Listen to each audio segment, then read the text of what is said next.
Rise up and shape up. Rise up and shape up. Rise up and shape up. Rise up and shape up.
Fencing in the Philippines was introduced in the 1930s by Don Francisco Dairit Sr., now known as the father of the Philippine fencing.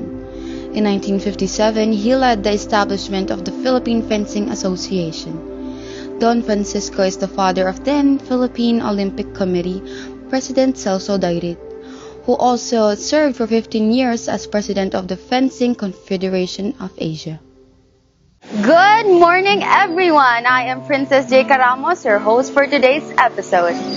The Philippine Sports Commission celebrates with the Filipino nation the birthday of our dear national hero, Dr. Jose Rizal.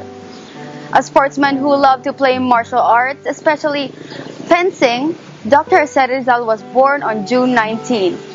And yes, that's about 160 years ago today. Well, that was a long time ago, but the memories of our dear hero continues to inspire us young people and every Filipino to always rekindle and keep aflame the highest sense of nationalism and patriotism. In a paper presented in 2009 in the International Conference of Southeast Asian Historians, Dr. Esteban de Ocampo claimed that Dr. Jose Rizal is the father of Filipino nationalism for several reasons. Dr. Rizal has been ranked by biographers, both Filipinos and foreigners, as one of the great intellectual leaders of Asia, together with Mahatma Gandhi of India and Dr. Sun Yat-sen of China. Dr. Rizal was the organizer of the International Association of Filipinos in Europe in 1889. Among his many historical commemorations. And of course, that includes his passion for fencing. Because of that, today's episode marks a special tribute to him by featuring the sport that he loves, the sport that requires special skills of swordsmanship.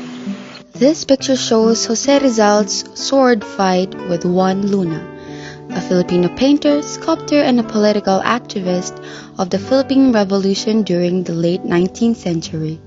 Another proof of his fencing passion is this picture showing Jose Rizal with a sword when he was studying in Madrid. He was practicing fencing with the Paterno brothers, Pedro, Maximo, and Antonio. Jose Rizal was 18 years old when he wrote a letter to Enrique Lete, dated November 27, 1879, saying, and I quote, "My hands are shaking because I have just had a fencing bout. You know, I want to be a swordsman." And now, because it is the birthday of this fencer, the Philippine Sports Commission Women in Sports is here in Calamba, Laguna. And right here behind me is the house where he was born in 1861. Welcome to the Museo ni Jose Rizal. This house is a reproduction of the original two-story Spanish colonial style house of the family. And before we'll have a quick tour inside Dr. Jose Rizal's home, let me introduce to you the Senior Shrine Curator of Museo ni Jose Rizal, Zarah Escueta. Magandang hapon po sa ating lahat at kayo po ngayon ay nandito sa Museo ni Jose Rizal, Calamba. Ako po si Zarah Escueta, ang Museum Curator nito. Ito po ang dating tahanan ng ating pambansang bayani at ito ay isang replica house ng original na bahay. Ang bahay na ito ay tinayo 2 taon bago ipanganak si Dr. Jose Rizal. Ipinanganak siya noong June 19, 1861. Ang bahay na ito ay tinatawag na bahay na bato, yari sa adobe at sa matitibay na kahoy gaya ng nara, maulawin, at iba pang matitibay na kahoy galing sa bundok ng Makiling. Ang bahay na ito ay binubuo ng 2 palapag. Ang unang palapag ay nagsisilbing tindahan ng nanay ni Jose Rizal noon at ang kalahati nito ay imbakan ng mga inani nila sa bukid gaya ng palay, tubo at marami pang iba. At ang pangalawang palapag, ito yung pinaka tirahan nila. So nandito ang iba't ibang parte ng bahay kagaya ng kaida or multi-purpose room. So, sa makikita natin ang isang malaking library na naglalaman noon ng more than 1,000 volumes of books at meron din pong formal dining area dito. Kapag meron silang special occasions, dito nila ito ginaganap. At ang sumunod na kwarto ay ang kwarto ng mga kapatid na babae. Andito rin yung sala nila, kwarto ng mga lalaki at ang kwarto ng mga magulang. At andito rin po yung kanilang pang-araw-araw na kainan kung saan makikita natin yung isang mesa, mga bangko at isang malaking pamaypay na tinatawag na pangka. Ang pangka ay isang Indian fan or pamaypay na dinala dito noong panahon ng British occupation. Dito rin po yung kusina nila, makikita natin yung mga ginamit nila sa kusina. Meron dito mga original, meron naman po mga ginaya lang o reproductions. And then, makikita po natin ang azotea. Dito po natin naaalala ang Noli Me Tangere sa azotea. Yun po yung itsura ng bahay noon ng nila Jose Rizal. Sa ngayon, ito ay ginawang isang museum or museo. Itinatag ang museo noong 1961 or ika-100 taon ng kapanganakan ni Jose Rizal. Actually, 1951, inano na to, ni-reconstruct. Tapos inaugurate na 1951. In line with the centenary of Rizal's birthday. Kung kaya, ito yung panahon nag-umpisa na pinamalaan ng gobyerno para maging isang formal na museum. Sa ngayon naman, ito ay binubuo ng 6 na galleries. Meron po tayong tinatawag na, yung unang gallery ay Kaliwanagan o Enlightenment. Dito po nagpo-focus doon sa pamilya ni Jose Rizal at yung kanyang kabataan. Makikita nyo po dito yung isang genealogy o yung talaang kanan. Makikita nyo kung sino yung mga ninuno ni Rizal, kung saan sila nagmula. Kay Domingo Lamco, isang Chinese, nanggaling sa mainland China, at isa siyang merchant. Kaya ang apelyido nila ay Mercado. Pero later on, pinalitan na ng Rizal ang apelyido nila dahil pinili ito dun sa talaan na ginawa ni Governor Claveria noong 1849. So, makikita nyo din po sa Gallery 1 yung isang estatwa na mag-inang Jose Rizal na siya ay tinuturuan ng alpabeto o ng katon. Ito po ay meron din pong kagayang maliit or miniature na statue at ito'y para sa mga kapatid nating may kapansanan sa paningin. May braille at meron tactile na pwede nilang hipuin para ma-imagine nila, ma-experience nila yung kung ano yung sinasaad ng exhibit upang yung mga natin, kapatid natin ay magkaroon din ng karanasan mamasyal sa isang museo. Ang gallery 2 naman ay tinatawag na kapaligiran at ito ang nagpapakita na ang Calamba is agricultural town at ito yung kapaligiran ni Rizal kung saan siya lumaki. Pinapakita dito ang kasaysayan, paano siya naging bayan. Nag-umpisa siya sa bayan ng Tabuco, humiwalay siya dito, gaya ng Binyan, Santa Rosa. At ito'y naging hasyenda sa pangangalaga ng mga Dominicanong praile. Tinawag ito noon na Hacienda de San Juan Bautista. At noon ay may mga tao na nagtungo dito upang maging inquilino, kagaya ni Don Francisco Mercado, yung ama ni Dr. Jose Rizal. Nung panahon na yon, si Don Francisco at kanyang kapatid nag-settle dito sa Calamba upang mamahala ng lupain. Dito din niya nakilala si Chodora Alonso. At bumuo sila ng pamilya, kung kaya nagkaroon din sila ng bahay na ganito. So noon, pinapakita din kung anong klaseng bayan ang Calamba. Primarily, ito isang agricultural town. At nung panahon na ng pamamahala ni Don Francisco sa kanilang mga lupain dito, nagkaroon ng problema sa lupa, sa pag-upa ng lupa dito sa Calamba. So isa si Don Francisco sa nagreklamo dun sa mga Dominicans sa pagtataas ng renta ng lupa. Ang tawag sa renta ng lupa noon ay canon. So nagreklamo sila pero hindi sila pinakinggan. Kung kaya sila ay pinalayas dito sa bayan ng Calamba. Si Don Francisco, Doña Chodora at ilang mga anak ay nagtungo na Maynila. At ang ilan ay doon nagtungo sa Los Baños, Laguna, kagaya ni Pasiano at ilang mga kapatid. Kaya simula noong 1891, wala nang Rizal na nakatira dito sa bahay na ito. Ang pangatlong gallery ay tinatawag na Karunungan. Ang focus naman nito, si Rizal at ang kanyang formal schooling sa Ateneo de Municipal de Manila at sa Universidad de Santo Tomas. So, dito makikita din kung paano siya nagkaroon ng unang karunungan. Of course, dun sa kanyang nanay, pagkatapos nag-aral siya sa Binyan, Laguna, saka nagtungo sa Ateneo de Municipal de Manila at sa Universidad de Santo Tomas. Ang Gallery 4, ang dinidescribe dito ay bahay na bato.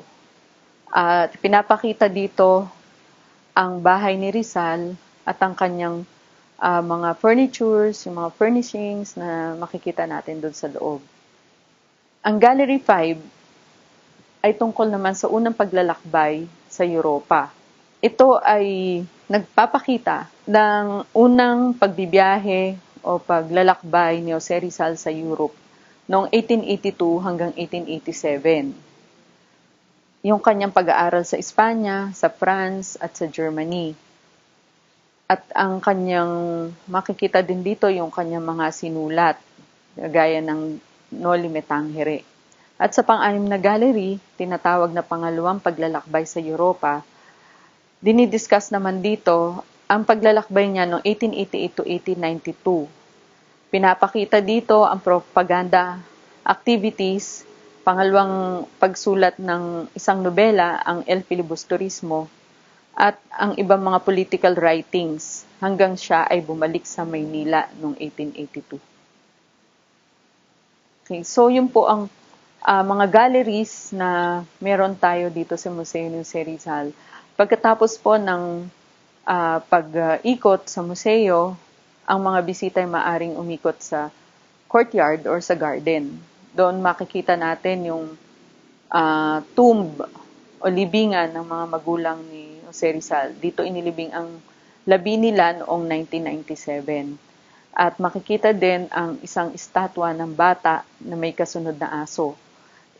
Sinisimbolo nito ang kabataan ni Jose Rizal.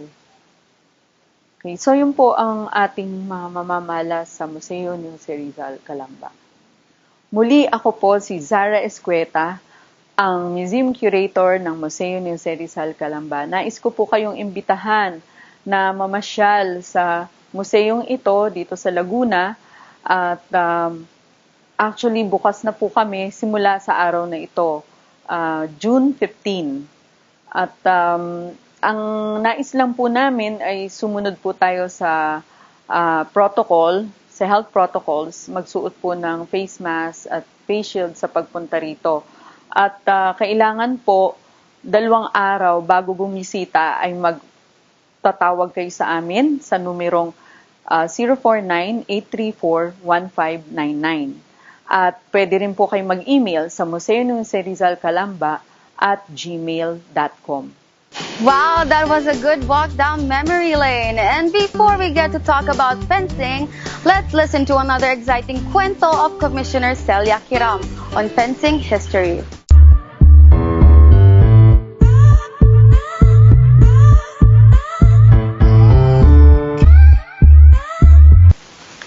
Ang aking ibabahaging kwento sa inyo ngayon ay ang nakakawiling kaalaman tungkol sa sport na fencing. Ang sport na ito ay pinaniniwalaang nagugat sa pagbuo ng swordsmanship sa mga duelo at pagtatanggol sa sarili. Alam niyo ba na noong 776 BC, ang fencing ay isinama sa sinaunang palarong Olimpiko. Ito ay katulad sa modernong fencing na ibinibahagi ang konsepto ng thrusting na gamit ang espada. Noong 648 BC, ang fencing ay ipinakilala sa mga Romano upang mapabuti ang kanilang kasanayan sa pakikipaglaban. Noong ika-18 siglo, nagsimula ang fencing maging sport. Nangyari ito sa pag-imbento ng foil, isang sandata na may flattened tip, mga proteksyon na wire mesh mask, at sistema ng mga patakaran.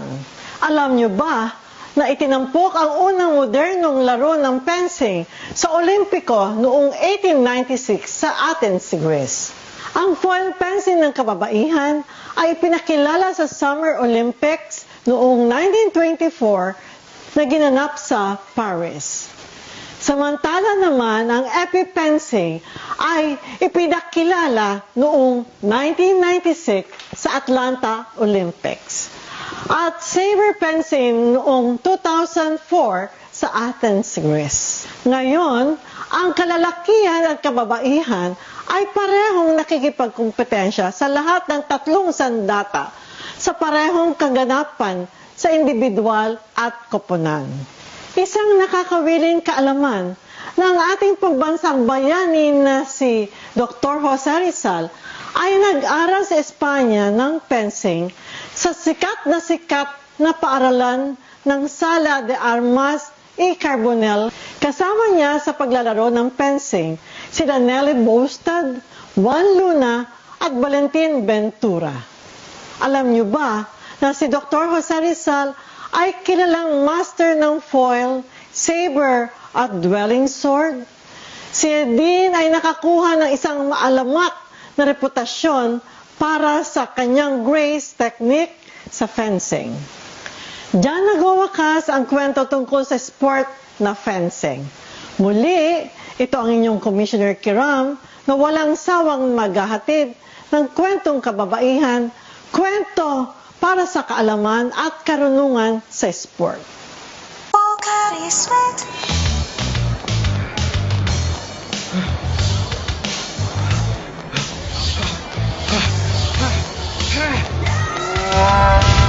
Not at your best? You may be dehydrated. You need Pocari Sweat. It replaces the electrolytes you've lost and helps you perform at your best. Be at your best with Pocari Sweat. Pocari Sweat. Fast forward to today's fencing heroes, we are privileged to have with us Miss Wendy Mendoza to talk about the basics of fencing as a sport. For our fencing venue, pwede po tayo sa maluluwag na space, like covered court. Basta po, hindi madalas yung sahig. Dapat po may mat. And for the equipment, we have the tools. The tools wire para sa connecting po siya sa sensors and the scoring machine para po malaman kung kanino mapupunta yung ball.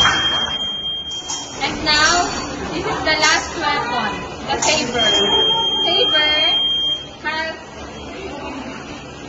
also a lame like foil, and the target of saber is from arm and also a head. And hanggang hip siya.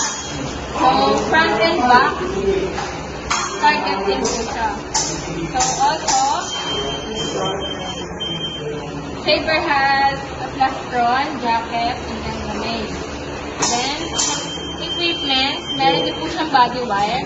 And from the blade naman po, saber is a cutting weapon, which is hampas po yung laro niya. Hindi po katulad ng foil at saka epay, tusok. So, si saber po, hampas. Thank you very much for that refresher session on basic fencing. I'm sure a lot of girls would love to try such awesome sport. We have also invited the head coach of the Philippine Fencing Association, Miss Vina Nuestro, to share with us her coaching joys and challenges. Coach Vina, we have several children here with questions that we would love you to answer. Take it away, girls. I started fencing 5 years old or 7 years old. And father ko yung nagturo sa akin dito lang sa bahay namin. And inisip namin laro-laro lang. Then parang natuwa na kami, naging seryoso na kami sa paglalaro. Tapos nagseryoso ako mag-fencing mga 12 years old. Tapos yun na, kasi 12 years old, pwede ka nang makilaro ng competition like novice, then junior competition. Kasi pagka mga bata pa lang, mga 5 years old or 7 years old, wala pa that time na mga competition. So, at that time then, wala pa rin kami mga masyadong mga kalaro. So, at the age of 12 yun, nagsimula na kami. Until then, naging national team ako, 1999 or year 2000. Hello, Coach Vina. I'm Nico from Paranaque. I love doing a lot of things. I can describe without looking at them more than 100 flags. And I love listening to stories of culture. I love playing, but I have no sports that I can learn. Mom was showing me fencing one time, but it is frightening for all of those swords. Oh, how can we learn fencing? Where can we train? And what age can we start learning this sport? You can start fencing at the age of 5. Kasi normally sa ibang bansa, nag-start sila 3 years old. Kasi 5 years old may competition na. 5 to 7 years old, then 7 to 9 years old. Hindi naman nakakatakot mag-fencing eh. Kasi natatakot lang sila dahil pag nasaktan sila, lalo na doon sa sword na hahawakan nila. Pero from that age, ang hawak nilang sword ngayon is Yung meron kasing mga pambata na 5 years old to 7 years old, yung parang plastic lang. So, pag natusok ka nun, ano lang siya, magbabuzzer lang siya. Tapos may ilaw siya na maliit doon sa pinaka-point ng sword. Then, tas may protective gear ka rin doon na light lang naman siya, hindi siya yung heavy na katulad ng sinusuot ng ibang mga national team at saka sa mga universities. Tapos may helmet, may mask din, plastic din siya. So, sobrang gaan niya. Hindi mahihirapan yung mga bata na ganong edad. Hi Coach, this is Vivien Reyes. So you're the coach of our top players in fencing. Is coaching top players in fencing fun? Is it like a doting mom to her children, or the strict one who at one glance can keep us in silence? How do you play your role as a coach to our national players?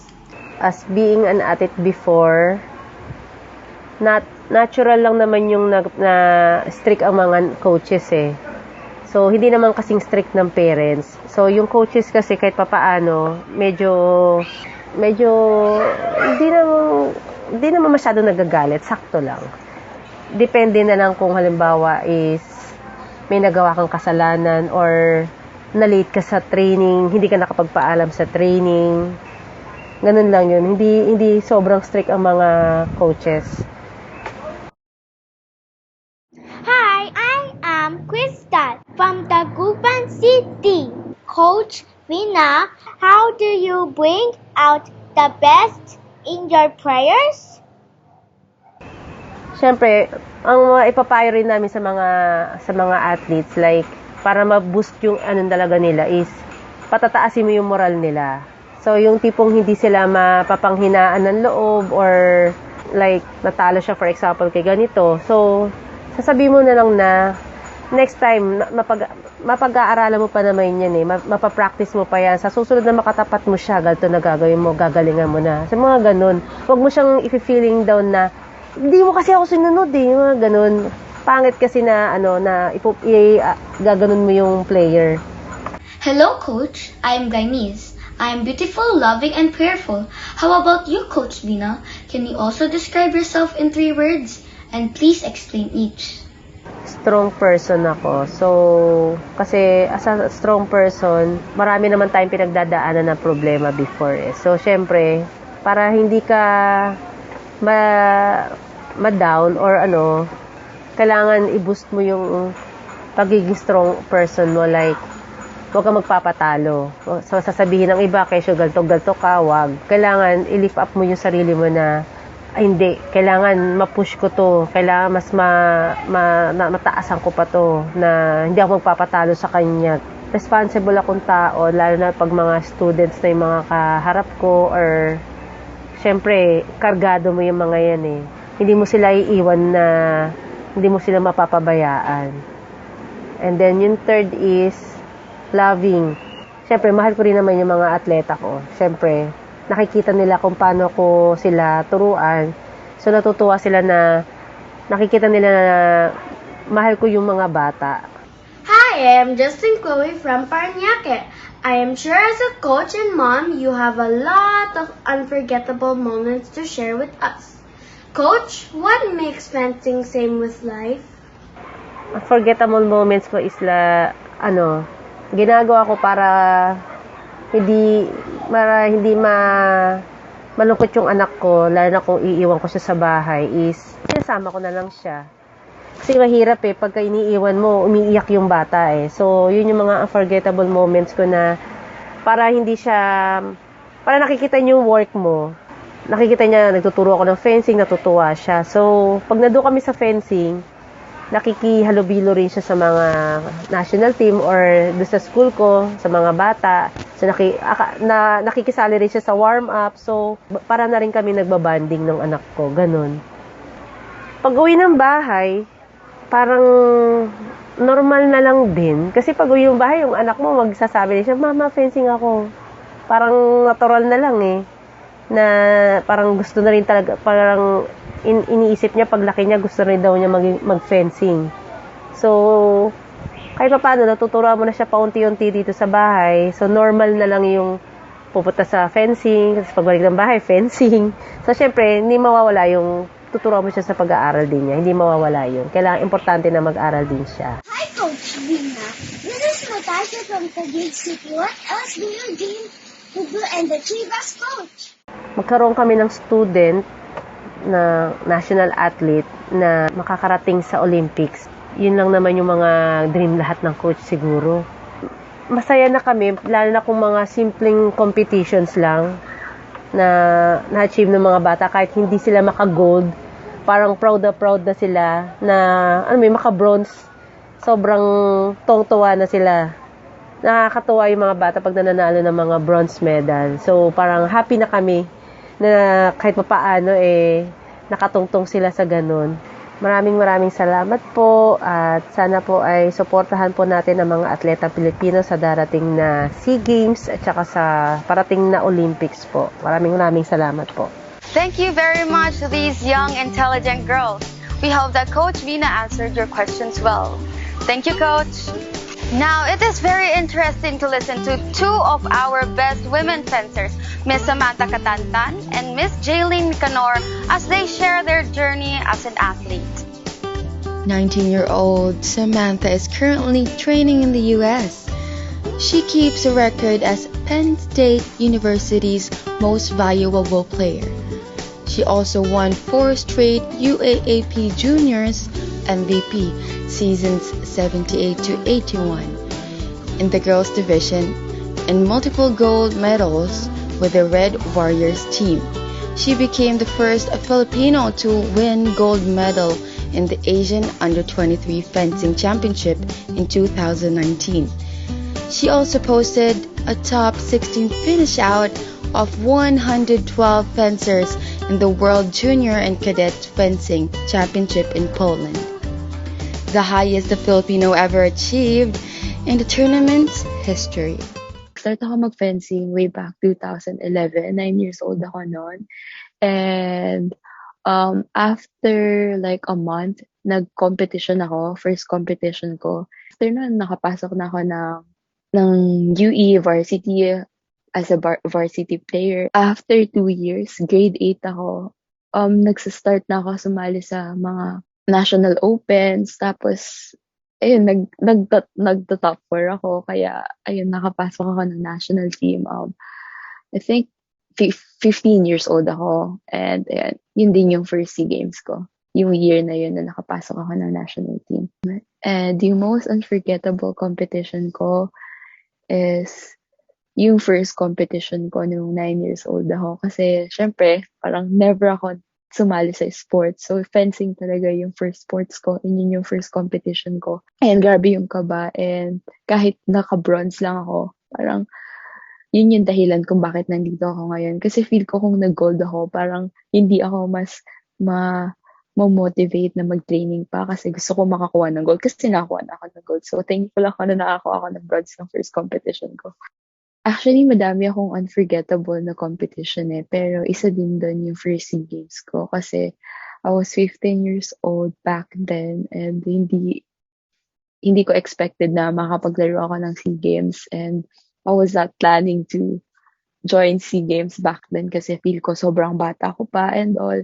And victories, yun nga, kahit hindi ako nag-gold, nag-silver ako, pero first SEA Games ko naman yun, kaya sobrang overwhelming. And next is, of course, yung nandito na ako, yung nag-top 16 ako sa world noong 2019, and yung nag-number 1 ako sa Asian Under-23 noong 2019 din, and yung last 2 competition na hindi ko talaga makakalimutan is, yung nandito na ako sa US, nakapasok ako sa top 4 ng NCAA and I went undefeated po sa first round.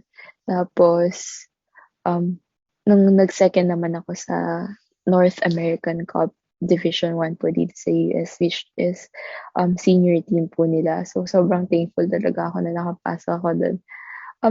Yung most unforgettable defeat ko siguro or failure, nung bata ako, may isang, hindi ko na i-mention yung pangalan, pero may isang girl na 15-0 ako. Tapos, ayun, parang nightmare, parang gusto ko na mag-stop mag-fencing, pero at the same time, mas trigger ako na mag-training pa para mas gumaling pa kasi next time ayoko na 15-0.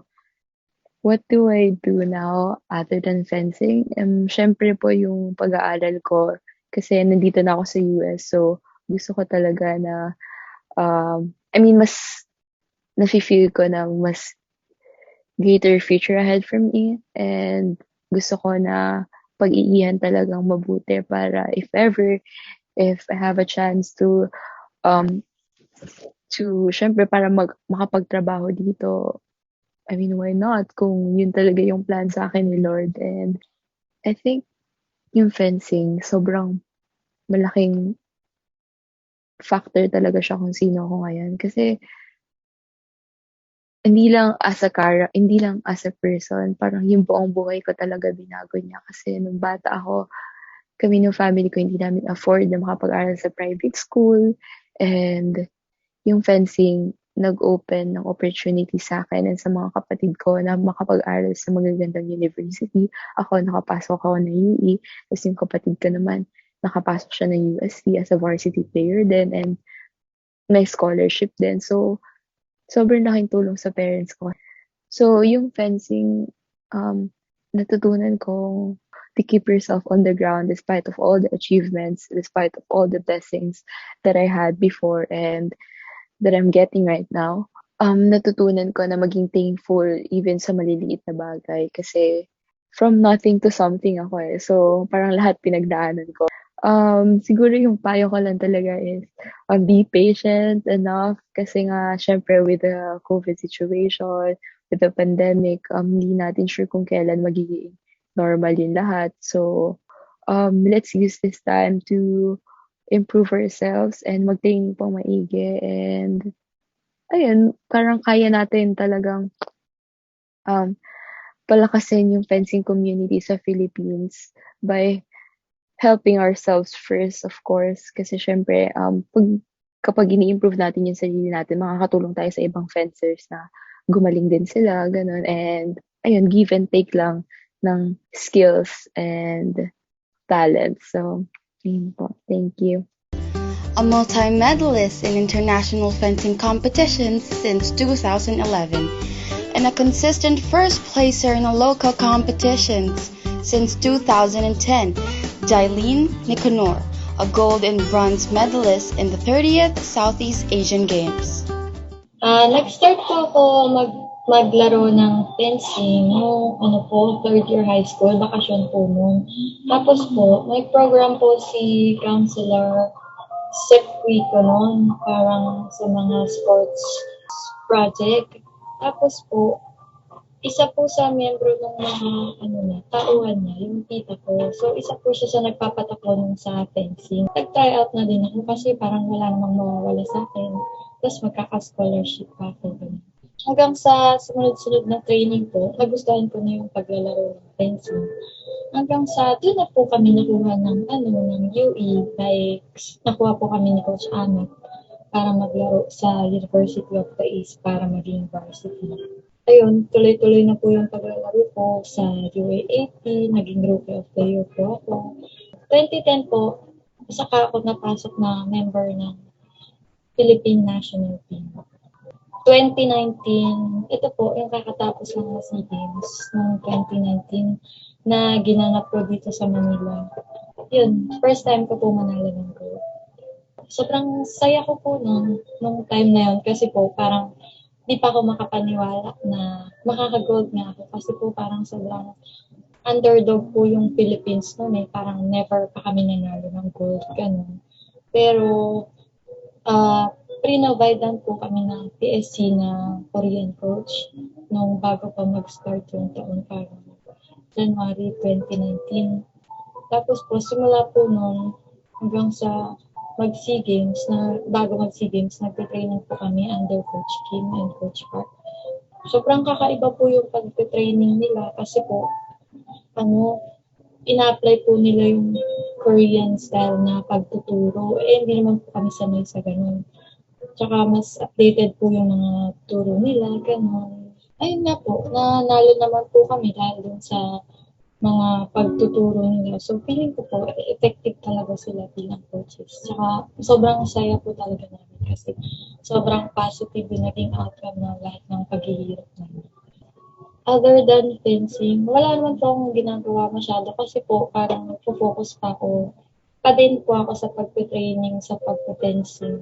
Marami pa pong pinaghahandaan tulad po ng mga Asian Games, tapos katulad nga po ng itong susunod na SEA Games sa Vietnam po. Parang gusto ko po kasi maglaro hindi pa po ako magre-retiro. Ayun po, so full-time athlete po ako ngayon. Iba po talaga yung feeling na nabibigay niya sa akin pag naglalaro po ako, pag nare-represent ko po yung Philippines sa mga international competition. Iba po talaga yung feeling. Lalo na po pag nananalo ko. Sobrang saya po talaga. Tsaka iba din po talaga yung disiplina na makukuha niyo pag once na naglaro ka na ng fencing. Kasi po, parang kailangan mo talaga siya Kailangan meron kang disiplina, lalo na pag national team ka, syempre po kasi pag sa training, dapat hindi ka sumusupa agad, hindi ka napapagod sa kaka-training, hindi ka mawawalan ng interest kasi mahal mo yung ginagawa mo, ganun po. Lifestyle po, iba naman po siya kasi na nakakapunta-punta po sa ibang bansa gamit nga po nung pagsuporta ng TSC pag po pinagko-compete kami sa ibang bansa, sinusuportahan po talaga nila kami. Ang tips ko po sa fencing public na pag nag-start po kayo, alam ko po sa una mahihirapan kayo kasi doon din naman po ako nag-umpisa. Pero po, pag tinuloy-tuloy niyo yan at ma-feel niyo talaga na nai-enjoy niyo yung paglalaro, hindi na po kayo makakaalis kasi po sobrang nakaka-addict talaga siya. Hindi na po dapat susukuan ng paglalaro. Ayun lang po. Now let's move on to what really is setting boundaries in life. Others say that this is an important part of establishing one's identity, as it is an essential part of mental health and well-being. To enlighten us on this, we have with us a life coach of Haraya Coaching. Our topic for today, I've been invited to talk to you about setting work boundaries. But first, let me introduce who I am. I am from Haraya Coaching. Our company's vision in Haraya is that we see a world where every Filipino has a kaharaya and everyone can be there imaginable. So how do we do this? How do we help you imagine what you can be? We do this via conversations, and the conversation is done in the form of coaching. So we are a company, we provide corporate coaching programs. We also do one-on-one coaching with coaches like myself, and we design coach development programs for coaches for people who want to be coaches as well. Now, me personally, I have been on the experience. My experience is about 30 years in the corporate world in a multinational company, and more than half of that is really around human resources, particularly in organization development and learning and development. But in the last 8 years, I think, I have been devoting myself to this role of a coach and a mentor. And I am actually now a life coach, an executive coach, an action learning coach, and very recently, especially during this pandemic and even before the pandemic, I have been into wellness coaching, particularly for emotional, mental health, and psychological health. All right, so that's who I am. And I am interested in this topic, or really very, very happy to share this topic because it has been one of my key factors for having achieved a successful sort of career, also a happy and fulfilling life. And that's what I call being able to set boundaries at work. Let's first consult the dictionary. Now, let's be technical about this. When we say boundary, what comes to mind is that it is a line, diba? It marks the limits, Katulad ng boundary between Bulacan, kunwari, and Pampanga, may delineation, may linya, may limitation, may sariling area or border. Some of the similar words would be border, frontier, dividing line, and partition. But I'd like to focus your attention to the word frontier because both the borders or dividing line or partitions all pertain to limits. Frontier, on the other hand, pertains to an area, a work, a jurisdiction, which if I would like to translate it to as an opportunity. The new frontiers, diba? When we say we want to cover new frontiers, is actually presenting us not limits, but opportunities to cover new area, new ground. And therefore, that's what I want to focus on. When we talk about boundaries, please consider that it is not only about limitations, but these are enablers para mas lalo tayong maging productive, happy, and fulfilled. So the real need to set boundaries because they will enable us to achieve these three things. How do I do it? What are the parameters to set your boundaries?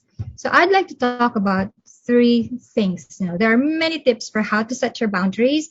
Pero siguro at this point, I just want to consider tatlong importante. And if you're able to do this, you're on your way to really making your life more fulfilling and more productive. So what are those three not so simple, but yet so important things? First, you have to assess ano bang boundaries ang ilalagay mo and you have to anchor it on a personal value. So that means my boundary may be different from yours. What works for me may be not working for you. Kaya every one of us will have probably sometimes similar, but also quite unique boundaries for each of us. What determines this is what is important for us or what we personally value. So some of the questions you can ask yourself as you try to set up your boundary is, what are your priorities? Ano ba ang importante sa akin? What does truly matter for me today? And what determines the priorities would be your role, di ba? Yung status mo. So if I think of myself like last year or late last year in October, my priorities were quite different because what happened to me late last year, in October, the last quarter, I became a grandmother. So medyo nag-iba yung priorities ko. Now that I'm a lola and the grandson is actually living with me, it's important for me to take care of this bagong child also with us in the family, the new addition to the family. So some of my priorities have to, be set aside so that this child also takes one of that priority in my life. And I am so happy with my Lola life. Okay. Now, what do I choose to do and not to do? Now, when I got invited to this talk today, these are the things I choose to do. I really love being able to talk about things that can help because I'm a learning and development practitioner as well. And I get into this practice because I not only develop myself, but in so doing, I help develop others. So may fulfillment for me in that sense. And I choose to do a lot of recently more coaching sessions. I used to do a lot of projects even for the government as a consultant and even now, that are about mga big tasks like organization development, restructuring, or mergers and acquisitions, change management. And don't get me wrong, I still love to do that. I still do it. But I choose to do some of them or prioritize more yung coaching. So between a job that calls for a coach and a job that calls for a consultant, priority goes to a coach, especially coaching people who are suffering from mental and emotional distress. Now, I'm not a psychologist or a psychiatrist. I'm what we call a first aid coach. No, that's what I do. Pag meron na talagang scenario that really needs a psychiatrist or psychologist, then I refer them to that. But going back to what I'm saying, I'm choosing to do more coaching sessions because it allows me to help people to help themselves solve their problems on their own capacity. So what do I choose not to do? I don't do other things that I used to do, like I said, yung mga report writing. I don't do that so much nowadays, no, except when real emergencies call for it. Otherwise, this is the kind of job I do, speaking. Because also in speaking, I think I'm able to multiply my influence, to be able to help others. Because sometimes, like in one airline, I talked about wellness and meditation, and in one of the associations, it's a medical practitioner, but not really your medical sort of people medical practice. I talked about 2,000 people also on self-care, and how do you care for yourselves during the times of stress. So these are things that I choose to do. And when I start my day, so this is so important, there's a limit to what we can do. Ambitious, I used to be very ambitious. I want to do and accomplish a lot of things, but over the years I learned that really quality is much more important, and the impact of what we do. So the night before, like last night before I came to this day, I really already am thinking about what are my top 3 tomorrow? How does my day look like? Top 3, maximum 5. And that includes not just work, but also part of it would be some of the things that I do in my personal life. So in the top 3 to 5 already, is a combination of that. And I'm not a fan of multitasking. I used to do that when I was younger. I think that I could multitask, but I think it's a myth as my experience. And why? Because really the mind can work better if you're so focused on doing one thing at a time with quality. So top 3 to 5 in a day. And you think about that the night before, para hindi ka nagka-cramming. Pagdating mo, hindi mo alam kung anong gagawin mo. At your desk, you don't know what you're going to do. You have to be able to think about that the night before. And lastly, I always think about this. My boundaries are, I do things that I enjoy most and gives me fulfillment. So that's one of the criteria. I don't know what works for you, but these are some of the questions I ask myself when I'm working on putting up my boundaries. And I hope that works for you as well. Second thing, tayong mga Pilipino, so even if we have already to ourselves decided on some of our boundaries, parang ang hirap nating i-communicate ito clearly and timely.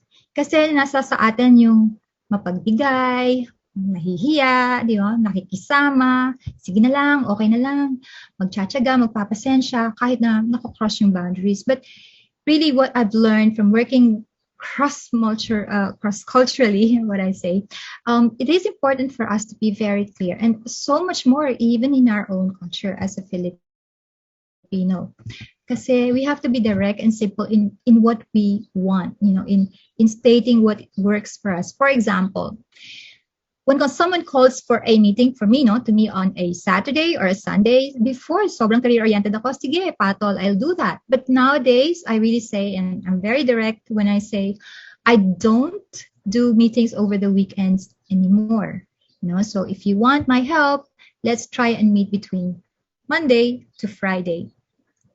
And even, as simple as putting that on the email, for example, diba may mga email signatures, you can write there, after your name and say, I'm available to respond to you between 9 to 5 and Monday to Friday. If that works for you, you can put it there. So be direct and simple. Kesa yung pakikiramdaman or you allow the person to just guess. People are not mind readers. And you get into trouble and a lot of misconceptions, misinterpretations, and misjudgments if you don't really say it directly, what works and what is important for you. And secondly, when your boundary is crossed or stepped over, tayong mga Pilipino, sige na lang, okay lang yan, palagpasin na lang, one time lang naman. Paano kung sa second time, third time, and you let things slide? What happens is, di ba nagpa-pile up? And what happens when it piles up? Don't know about you, pero ako, usually I'm so patient, but when things pile up, I can become a Mount Pinatubo. I'm really a sleeping volcano, and people get then surprised at natataranta, saan nanggaling yun? Bakit nagwala, diba? And so therefore, it becomes a source of frustrations or misunderstandings around us. So if your boundary has been crossed or stepped over, do it politely and say, kanina, I felt like this, I got a little bit frustrated because you gave me something that I did not ask for. Yung ganon. So it's really about recognizing how you feel and respecting that feeling and allowing the people to understand how you're feeling. It is not about being selfish when you do this. It is about really caring for yourself and for others. Kasi nga, ayaw mong maging Hulk, right? All right. Not enough said, I think, about that. Third, and very important, equally important, like for me, kasi I used to be a people pleaser, and it was difficult for me to learn to say no before. But nowadays, I really have to say no, and I say it without feeling guilty. The reason being, I have to say no to something that I do not want to do or do not want to accept, even if it's good or it was done and presented in a very polite way. I say politely also no and not feel guilty because my intention is very clear. I don't want to overpromise and I don't want to overcommit. So if I can't do anything or if I cannot do something, I'd really rather say, thank you for thinking of me, including me. Like yesterday lang, there was a project and this friend wanted me to be in that project and it will pay well. But then I thought it might also, affect her reputation because I won't be able to attend to it since I already am full. And no matter how much I want to help her in that project, it might cost her only difficulties because I won't be able to attend the meetings and all of that. So I kindly said no and said why. And I always remember this. When you say yes to something, you are saying no to another and vice versa. What do we mean by this? Because we only have a very, time. Time is our resource here. And when it's full, when my time is full, and then something else comes in, that means if I accept that and I say yes to that, I'll have to say no to something else. I won't be doing something, right? And what if it's important also, those other things that I already said yes to? So it's important for us to honor our commitment prior, especially. And if you're a leader naman, or people leader, or you're part of a team, maybe you can delegate some of those work that you find has been given to you and say that is an opportunity for others also to do and get improved on, if you can. This is one option also. And never be shy or afraid to ask for help. When you do need to ask and say, I really cannot do that because I don't know how to do this, so don't be afraid to ask for help. Your boundary, no one else does that for you. No one else makes that choice but yourself. So my boundary is my choice. And when it's clear to me, the reasons for my boundaries, I can really adhere to it, right? Kapag alam mo yung why of doing things, you will be able to consistently do it. Now our life matters. My life matters. So I choose and uphold my boundaries. No matter what, I continue to in the face of that, my challenges, I will always try to uphold it because it is upholding also my personal values.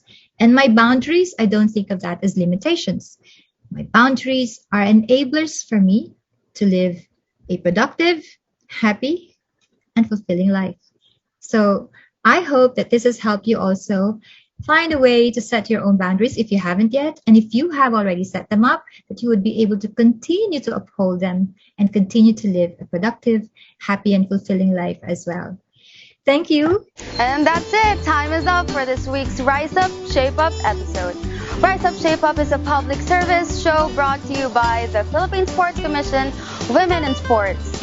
Don't forget to follow us on our social media channels. We are still accepting entries for Zoom Barangay Filipina Solo Exercise on Camp Challenge. Send your entries and win cash prizes. Again, this is your host, Jay Caramos. Have a marvelous day, everyone. Rise up and shape up.